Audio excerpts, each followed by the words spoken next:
Halo, selamat pagi semuanya. Apa kabar? Berjumpa lagi bersama saya, Bu Grace, pada pembelajaran IPA Fisika di pertemuan ketiga. Di video pembelajaran kali ini, kita akan belajar tentang hukum Newton. Kalau di pertemuan kedua kemarin, kita sudah belajar bagaimana menghitung resultan gaya. Kita tahu pada pertemuan pertama, gaya dapat diartikan tarikan atau dorongan pada suatu benda yang menyebabkan benda bergerak atau berpindah tempat. Benda bergerak atau berpindah tempat pastinya akan mengalami percepatan. Untuk mengetahui besar percepatan suatu benda akibat gaya, nanti kita akan bahas di materi hari ini tentang hukum Newton. Untuk materi hukum Newton nanti dibedakan menjadi 3. Ada hukum 1 Newton, hukum 2 Newton, dan hukum 3 Newton. Sebelum Bu Grace menjelaskan materi hukum Newton, terlebih dahulu saya akan menjelaskan tentang materi gaya gesek dan gaya berat. Untuk materi hukum Newton, nanti dilengkapi dengan contoh soal dan penugasan atau latihan soal. Materi yang pertama yaitu gaya gesek dan gaya berat. Sebelum saya ke teoritisnya mengenai gaya gesek, saya mengajak kalian untuk memperhatikan kegiatan yang ada di video ini. Nah, kalian sudah melihat sendiri bahwa tadi di video ini seorang cowok sedang mengendarai sepeda. Pertanyaannya, bagaimana jika sepeda direm? Mengapa ketika kamu menarik rem, sepedamu dapat berhenti? Tentu itu semua karena ada tarikan atau dorongan yang berlawanan dengan arah gerakmu, sehingga sepedamu berhenti. Di manakah itu terjadi?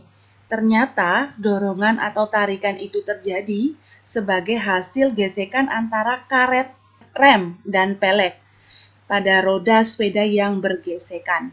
Gaya seperti inilah yang disebut dengan gaya gesek. Kita tahu pada pertemuan pertama, gaya gesek itu termasuk pada gaya sentuh. Kenapa disebut gaya sentuh? Karena hasil persentuhan langsung dua permukaan yang bergesekan. Dari kegiatan ini dapat kita simpulkan bahwa gaya gesek adalah gaya yang timbul akibat pergeseran dua permukaan benda atau lebih. Gaya ini dipengaruhi oleh berat dan kasar atau halusnya permukaan benda. Semakin besar bentuk permukaan, semakin besar gaya gesekannya. Begitupun sebaliknya, semakin halus bentuk permukaan, semakin kecil gaya gesekannya. Untuk gaya gesek ini dapat menimbulkan keuntungan dan kerugian. Pada umumnya, gaya gesek dibedakan menjadi dua, gaya gesek statik dan gaya gesek kinetis. Gaya gesek statik itu dapat diartikan gaya gesek saat benda belum bergerak. Contohnya, ketika kalian mendorong lemari, itu lemarinya tidak bergerak. Alasannya dikarenakan gaya gesek statiknya itu lebih besar ketimbang dengan gaya yang kamu berikan pada lemari. Sedangkan pada gaya gesek kinetis, itu artinya gaya gesek saat benda sudah bergerak. Contohnya tadi ketika kamu mendorong lemari, lemari itu bergerak karena gaya gesek kinetisnya lebih kecil ketimbang dengan gaya yang kamu berikan pada lemari. Atau bisa dikatakan gaya yang kamu berikan itu lebih besar ketimbang gaya geseknya. Berikutnya gaya berat. Nah, di gaya berat ini nanti kamu akan mengetahui perbedaan antara massa dan berat. Nah, massa sendiri itu dapat diartikan ukuran banyaknya materi yang terkandung dalam suatu benda. Satuan massa dalam SI yaitu kilogram atau kg. Sehingga ketika contohnya kamu membeli gula di pasar, yang pastinya satuannya kilogram, sehingga dia dikatakan massa gula 10 kg. Yang kedua, berat adalah gaya gravitasi bumi yang bekerja pada suatu benda.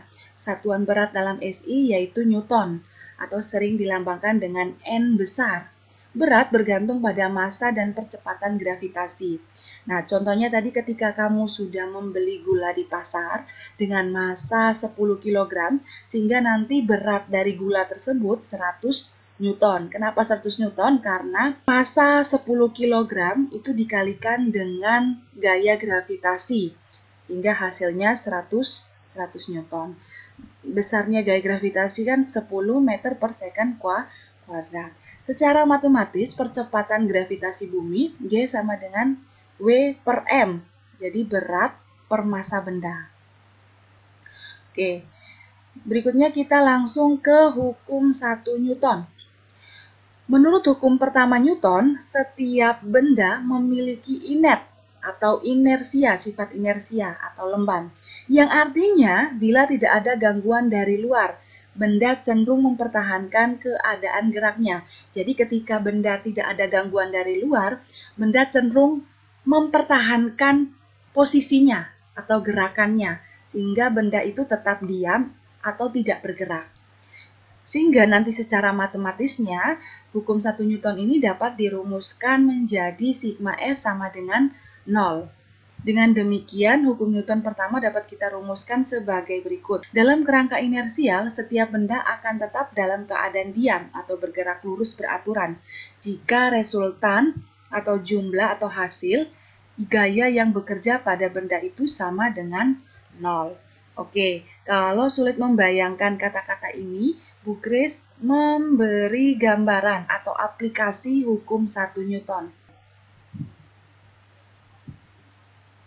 Video kali ini, Bu Grace akan menunjukkan aplikasi dari hukum 1 Newton.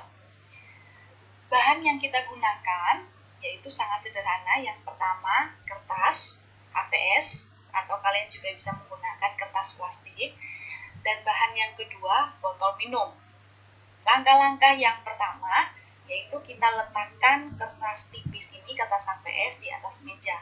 Kemudian langkah yang kedua, kita letakkan botol minum di atas kertas.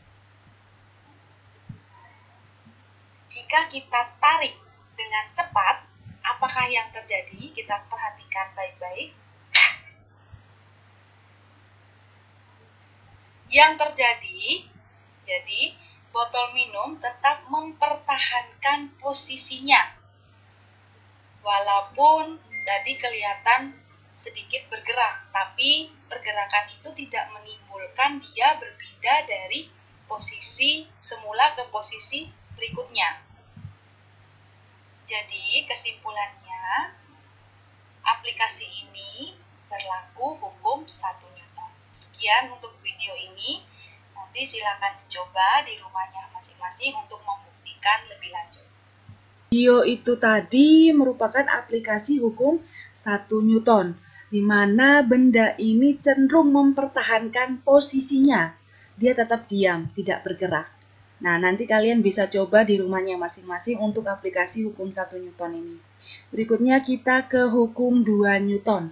Hukum kedua Newton menyatakan hubungan antara gaya dan perubahan keadaan gerak secara kuantitatif atau secara jumlah. Secara matematis, hukum 2 Newton dituliskan sigma F sama dengan M dikali A, atau A sama dengan sigma F per M. Sigma F sendiri, itu keterangannya gaya resultan yang bekerja pada benda, nanti satuannya Newton atau N besar. Gaya sebesar 1 Newton diartikan sebagai besarnya gaya yang bila dikerjakan pada benda bermassa 1 kg akan menghasilkan percepatan 1 meter per second kuadrat. Nah, ini untuk aplikasi hukum 2 Newton. Nah, untuk aplikasi hukum 2 Newton, di sini nanti pada kasus pertama, itu gaya yang diberikannya sangat kecil, sehingga nanti yang terjadi percepatannya bagaimana. Terus, bagaimana jika gaya yang diberikan itu besar, sehingga percepatannya bagaimana. Oke, kita akan lihat di video ini. Nah, gaya yang diberikan kecil sehingga mengakibatkan percepatannya juga lambat. Sekarang, bagaimana jika gayanya besar? tentunya percepatannya juga akan cepat. Sehingga secara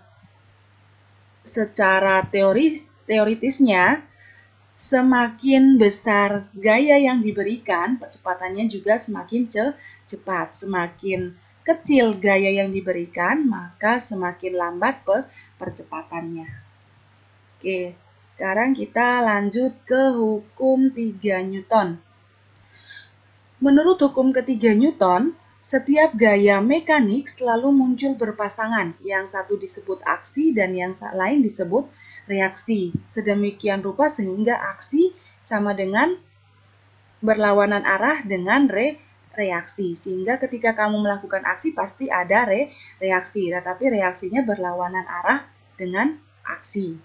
Yang mana disebut aksi dan yang mana disebut reaksi tidaklah penting. Yang penting kedua-duanya ada. Jadi maksudnya ada aksi dan ada reaksi. Sifat pasangan gaya aksi reaksis adalah sebagai berikut. Yang pertama sama besar. Yang kedua arahnya berlawanan. Yang ketiga bekerja pada benda yang berlainan. Artinya satu bekerja pada benda A dan yang lain bekerja pada benda B. Pasangan aksi reaksi yang memenuhi ketiga sifat ini disebut memenuhi bentuk lemah hukum 3 Newton. Dan yang keempat, mereka terletak dalam satu garis lurus, sehingga ini bisa dikatakan hukum 3 Newton bentuk kuatnya. Oke, berikutnya kita ke contoh soal yang pertama. Nah, sebuah benda mendapat gaya sebesar 100 Newton, sehingga dalam waktu 4 detik kecepatannya menjadi 50 meter per second dari keadaan diam. Berapakah berat benda jika G sama dengan 10 meter per second kuadrat? Oke, dari soal yang kita ketahui bahwa F-nya 100 Newton, T-nya 4 sekon atau 4 detik. Nah, kecepatannya ini ada kecepatan awal dan kecepatan akhir, di mana kecepatan awal itu keadaan diam, sehingga V akhirnya 0, V2-nya 50 meter per second dari keadaan diam.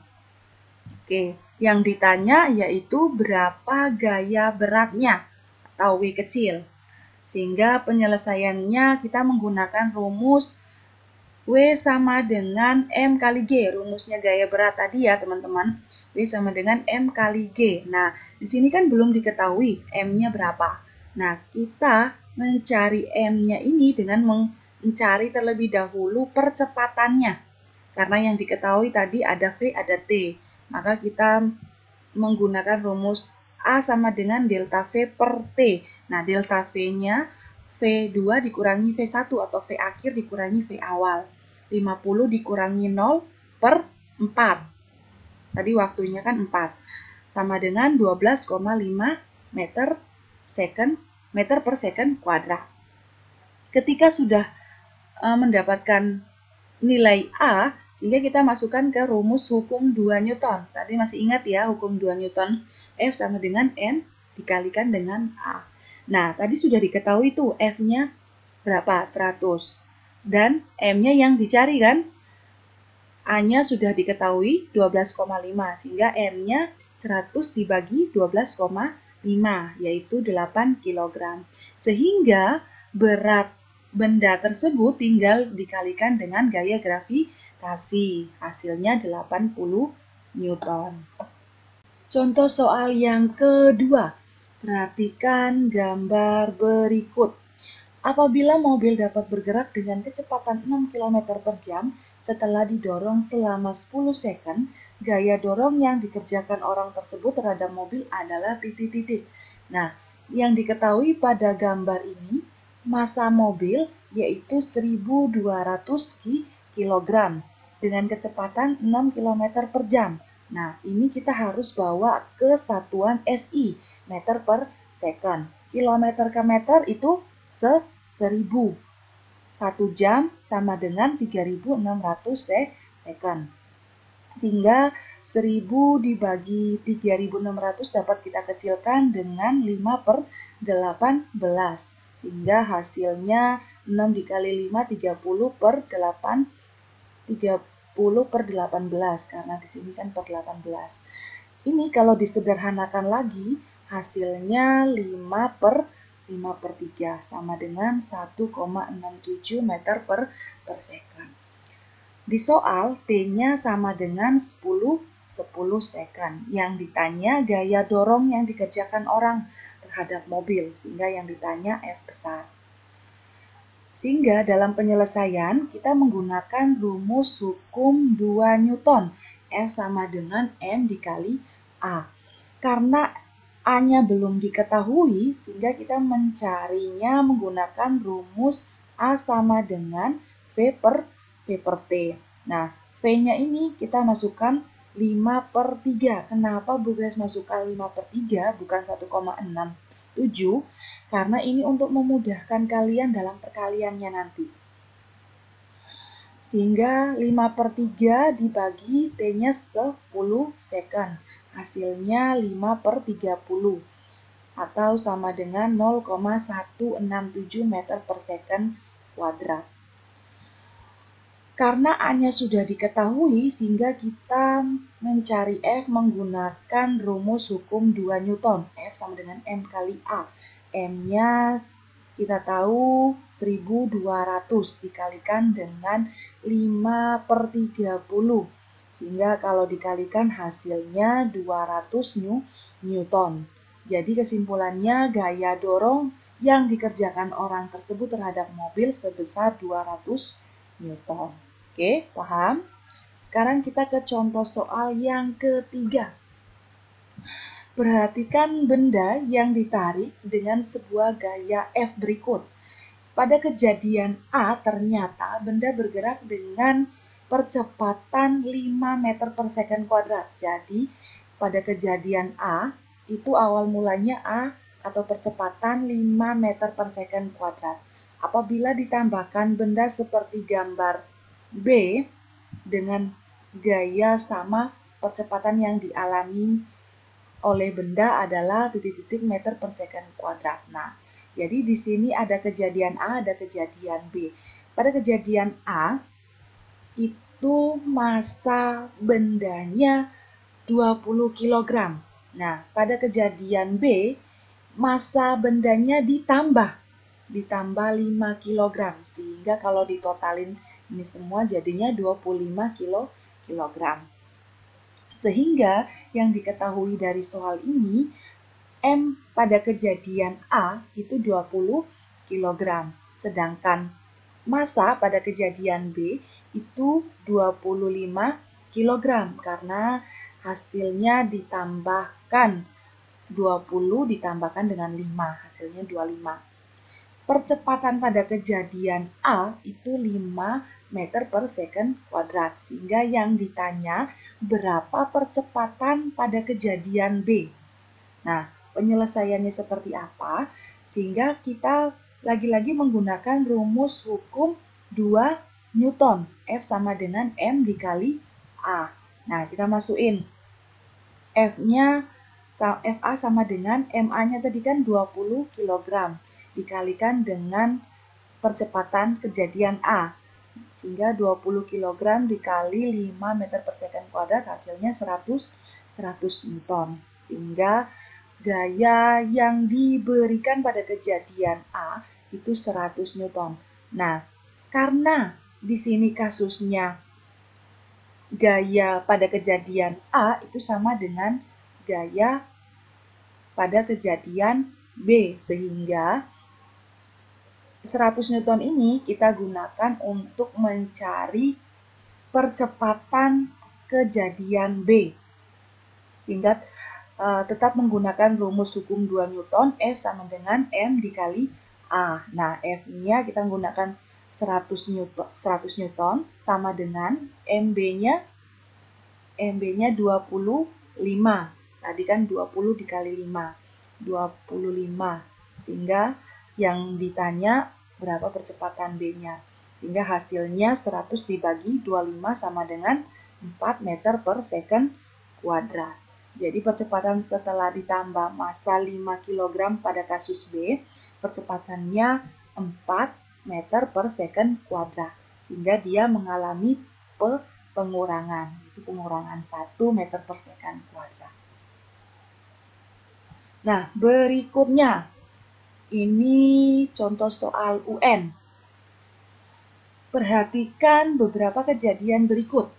Pengereman mobil secara mendadak menyebabkan penumpang terlempar ke depan. Nah, ini salah satu contoh dari apa, teman-teman?